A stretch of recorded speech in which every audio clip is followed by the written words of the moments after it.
बिस्मिल्लाहिर्रहमानिर्रहीम। अस्सलाम वालेकुम स्टूडेंट्स, मैं उम्मीद करती हूँ कि आप खैरियत से होंगे। हमारा 8वां चैप्टर इस वक्त जारी है। आज का जो हमारा टॉपिक है वो है पाकिस्तान के माशी मंसूबों पर एक नज़र। जब से पाकिस्तान बना, हमने पिछले लेक्चर में ये देखा कि बहुत सारे ममालिक ने अपनी तरक्की के लिए प्लानिंग की। उसमें अब इसी बात को मद्देनज़र रखते हुए पाकिस्तान ने भी प्लानिंग स्टार्ट की। पाकिस्तान 1947 को मारिज़ वजूद में आया। पाकिस्तान का सबसे जो पहला प्लान था वो कोलंबो प्लान के नाम से जाना जाता है, जिसकी मुद्दत है 6 साल, यानी 1 जुलाई 1951 ता 30 जून 1957। ठीक है। इसमें पाकिस्तान के जो कुल अखराजात का जो तखमीना था वो था 2 अरब 60 करोड़ रुपए। ठीक है। 1953 में कुल अखराजात में तरमीम करके 3 अरब 82 करोड़ रुपए कर दिए गए और 1956 में अखराजात को फिर बढ़ाकर 5 अरब 64 करोड़ रुपए कर दिया गया। लेकिन यानी जो एस्टिमेट लगाया गया था ये ख़र्च उससे भी क्या था, 2 गुना हो गया। ठीक है। अब नतीजा इसका क्या निकला? कोलंबो प्लान ये तो बिल्कुल इब्तदाई कोशिश थी, क्योंकि 1947 को वजूद में आया। तो इनिशियल स्टेज पे वैसे भी प्लानिंग की बहुत ज़्यादा ज़रूरत होती है। ना तो उस वक्त समझ आ रही होती कि क्या करना चाहिए, क्योंकि ना तो आपको प्रॉपरली मसाइल का उस वक्त पता था।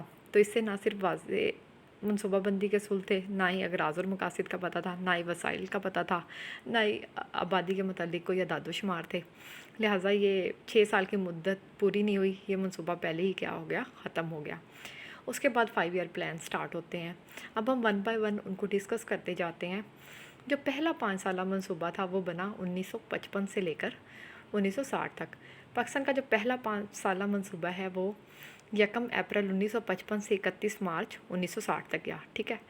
अब ये मनसूबा किसने तैयार किया? मनसूबाबंदी बोर्ड ने। एक बोर्ड बनाया गया था जिसने ये प्लान तैयार किया और राय आमा मालूम करने के लिए मई 1956 में शाया किया गया, जिसके नतीजे में मुनासिब तरामीम करके कौमी इक़्तिसादी कौंसिल में ले जाया गया। ठीक है। अब ज़ाहिर बात है, जब भी कोई प्लानिंग एक प्लान बनता है, एक मुल्क को रन करने के लिए एक सिस्टम बनाया जाता है, फिर उसकी अप्रूवल तक मल्टीपल स्टेप्स या स्टेजेस आते हैं। ठीक है। अब कौमी इक़्तिसादी कौंसिल ने क्या किया? 15 अप्रैल 1957 को इसकी मंजूरी दे दी और इस पर अमल दरामद स्टार्ट कराया। शुरू में तो ये जो 5 साल के दौरान तरक्याती मकासद के लिए कितने पैसे रखे गए? 1160 करोड़ रुपए। ठीक है। लेकिन बाद में फिर इस पर अमल दरामद की वजह से इसमें तब्दीली करके इसके हजम को कितना कर दिया गया? 1080 करोड़ रुपए। ठीक है। इसमें सरकारी शोबे में 750 करोड़ और निजी शोबे में 300 करोड़ रुपए खर्च करने थे, 330 करोड़। ठीक है। अब इसका नतीजा क्या निकला था? पाकिस्तान का जो पहला 5 साला मनसूबा था नाकाम हुआ। ठीक है। क्योंकि ये मनसूबा 5 साल पूरे ही नहीं कर पाया, बल्कि 5 साल की तरक्की के अहदाफ भी मुमकिन ना हो सके, इसलिए ये मनसूबा नाकाम हो गया। अब यहाँ पे हम बात करने जा रहे हैं दूसरा 5 साला मनसूबा। पहले मनसूबा जब नाकाम हुआ तो इसके बाद जो मनसूबाबंदी कमीशन ने क्या किया? दूसरा 5 साला मनसूबा बनाया, जो कि 1 जुलाई 1960 से 30 जून 1965 तक था। ठीक है। इस मनसूबे में जो शुरू के 5 सालों के दौरान 1900 करोड़ रुपए खर्च करने का प्लान किया, लेकिन हमें पता है कि अफरात ज़र की वजह से जब कीमतें बढ़ती हैं तो हमारी जो करेंसी की वैल्यू है या उसकी कदर है वो क्या होती जाती है? कम होती जाती है। ठीक है। जब ये हुआ तो इसका हजम बढ़ाकर कितना करना पड़ा? 2300 करोड़ रुपए। ठीक है। पाकिस्तान का लेकिन ये वाहिद 5 साला मनसूबा था जो नहायत कामयाबी से इम्किनार हुआ। इसने जितने भी टारगेट्स इस मंसूबे के अंदर बनाए गए वो सारे बहुत अच्छे तरीके से पूरे किए गए, बल्कि बाज़ कैटेगरीज़ के अंदर तवक्को से भी बढ़ के कामयाबियाँ हासिल हुई और इसी तरह से ये मंसूबा कामयाबी से मुकम्मल हुआ। ठीक है। और हम फिर चले इसी के कामयाबी के पेश नज़र थोड़ा सा कमीशन की भी हौसला अफजाई हुई, तो उन्होंने फिर तीसरा 5 साला मंसूबा बना डाला। ठीक है। दूसरा जब कामयाब हुआ तो कमीशन, ज़ाहिर बात है जब आप कोई भी प्रोजेक्ट या काम करते हो, एक कामयाबी आपका मोटिवेशन लेवल बहुत ज़्यादा बढ़ा देती है। अब यहाँ पे भी यही हुआ। फिर इसी बात के पेश नज़र क्या हुआ कि माशी तरक्की की रफ्तार को तेज़ करने के लिए एक 20 साला तनाजरी मनसूबा तक के लिए तैयार किया, 1965 से 85 तक। ठीक है। इस तनाजरी पहला हिस्सा था कि तीसरे 5 साला मनसूबे पर आपने 5200 करोड़ रुपए लगाने हैं। ठीक है। और ये मनसूबा 1 जुलाई 1965 से 30 जून 1970 तक बनाया गया।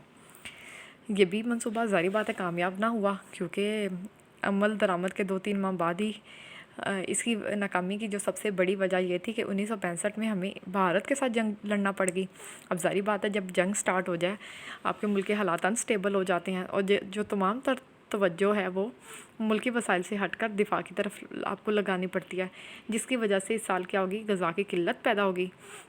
और ये और भी इसी तरह की ये वजूहात थी जिसकी वजह से तीसरा 5 साला मनसूबा बुरी तरह से नाकाम हो गया। फिर चौथा 5 साला मनसूबा की बात करें तो इसका जो टर्नओवर था वो 1970 से 75 तक था। अब इसमें भी ज़ाहिर बात है 7500 करोड़ रुपए का प्लान बनाया गया। इसमें भी वही वजह आ गई 1971 में, आपको पता है ना, मशरक़ी पाकिस्तान के हालात ख़राब हो गए। अब जब 1971 की जंग हुई तो मशरक़ी पाकिस्तान हमसे अलहदा हो गया और इस तरह से ये मनसूबा भी नाकाम हो गया। 1972 में मगरबी पाकिस्तान में पीपल्स पार्टी की हुकूमत आई, जिसने मनसूबा बंदी से वैसे ही अवॉइड किया, ठीक है। और मनसूबा बंदी के लिए इस तरह 5 साला मनसूबे के बजाय इन्होंने क्या किया, सालाना तरक्याती प्रोग्राम शुरू किए। फिर क्या हुआ, 1977 तक पाकिस्तान में कोई भी प्लानिंग ना हुई, ठीक है। फिर 1977 में मुल्क में मार्शल लॉ लग गया, बात वैसे ही ख़त्म। फिर आगे हम बात करते हैं, उसके बाद बना 5वां जो 5 साला मनसूबा था वो 1978 में बना और इसकी ड्यूरेशन भी 5 ईयर ही थी, ये 83 तक गया, ठीक है। इसमें 210 अरब रुपए खर्च करने का प्लान था।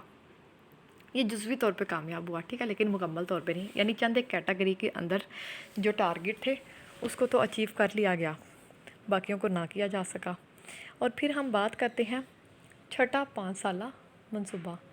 जो छठा 5 साला मनसूबा है, 5वें मनसूबे की जुज़वी कामयाबी के बाद मनसूबा बंदी कमीशन ने क्या किया, छठा 5 साला मनसूबा तैयार किया। और ये मनसूबा क्या हुआ, 1 जुलाई 1983 से 30 जून 1988 तक के लिए था।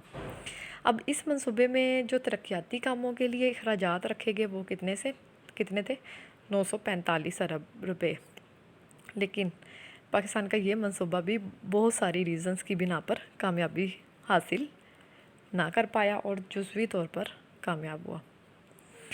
7वां 5 साला मनसूबा, अब ये बना था 1 जुलाई 1988 से 30 जून 1993 तक। इसमें माशी तरक्की के लिए 660 अरब रुपए प्लानिंग थी कि खर्च किए जाएं। इसमें तरक्की की रफ्तार ख़ाम मुल्की पैदावार में मैयर करो तो 6.5% और ख़ाम कौमी पैदावार का 6.1% तवक्को थी। इन वसाइल का जो 89% हिस्सा है मुल्की वसाइल और बकिया 11% गैर मुल्की कर्ज़ों से हासिल करना था।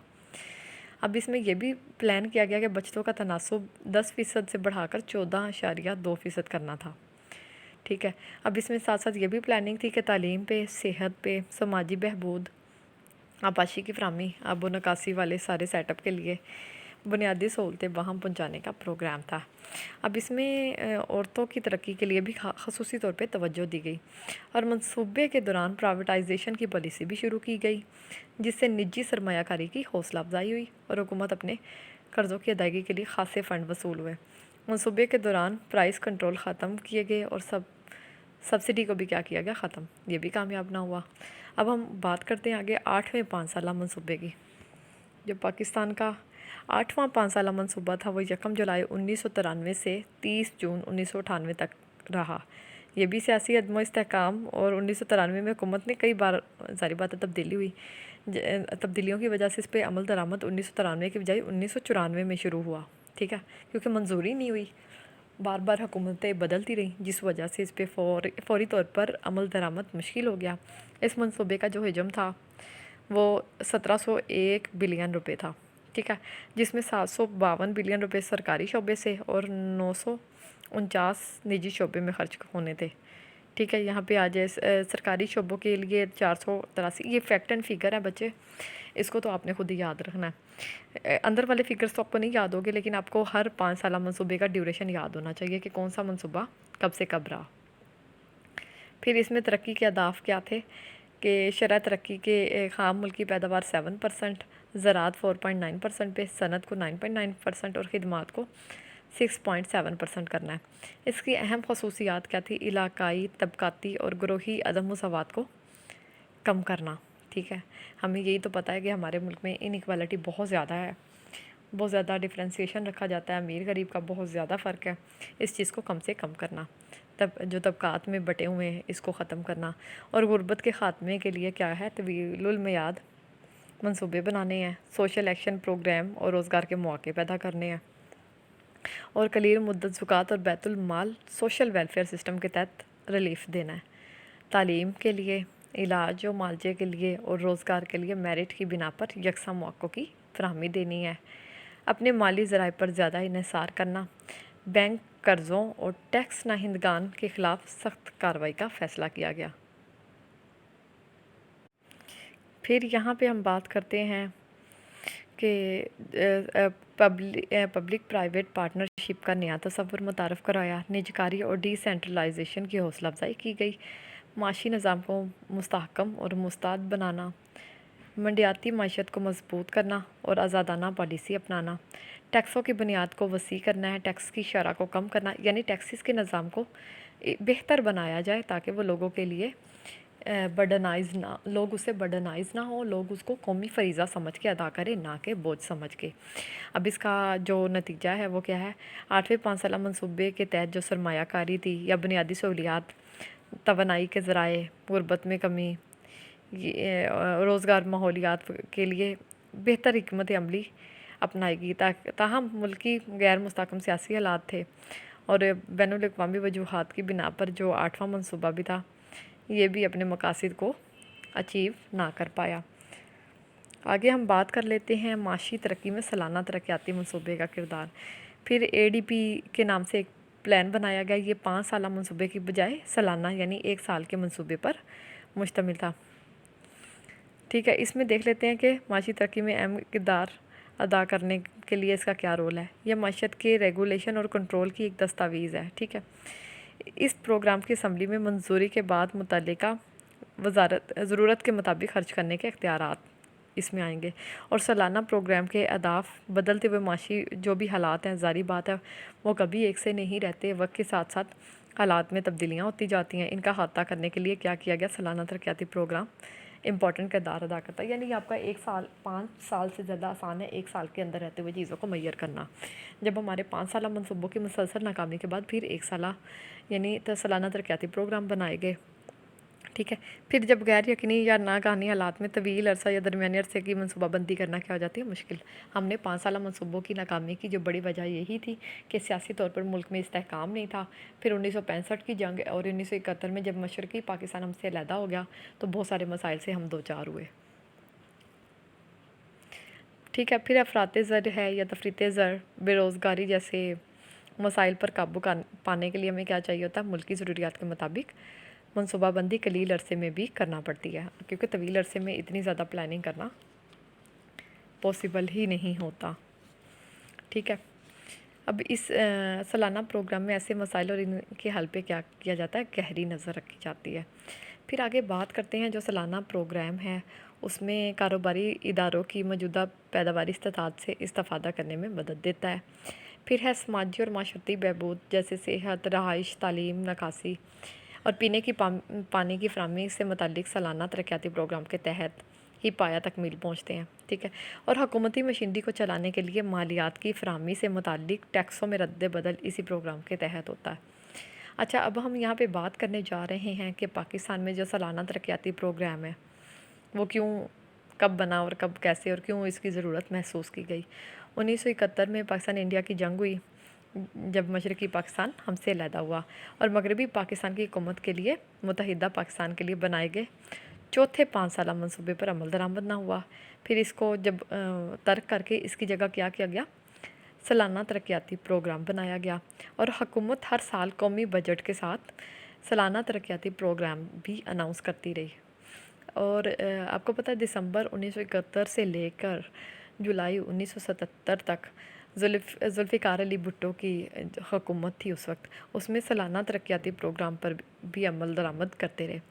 پھر 8ویں 5 سالہ منصوبے کے خاتمے کے بعد پاکستان میں 5 سالہ منصوبہ بندی ویسے ہی ختم ہو گئی، ٹھیک ہے۔ اب سالانہ ترقیاتی پروگرام بنتے ہیں جس کو PSDP یعنی پبلک سیکٹر ترقیاتی پروگرام بھی کہتے ہیں۔ اب یہ ہوتا ہے کہ جب بھی بجٹ تیار ہوتا ہے تو حکومت پبلک سیکٹر ترقیاتی پروگرام کے لیے فکس کرتی ہے اماؤنٹ کوئی بھی، تو یہ تھا پاکستان کے حوالے سے ہم نے دیکھا جب سے پاکستان وجود میں آیا اس سے لے کر اب تک کے لیے پاکستان میں کس طرح سے پلاننگ کی جاتی ہے. یہ تھا آج کا ہمارا لیکچر. اسی کے ساتھ ہی میں آپ سے اجازت چاہوں گی. اللہ حافظ.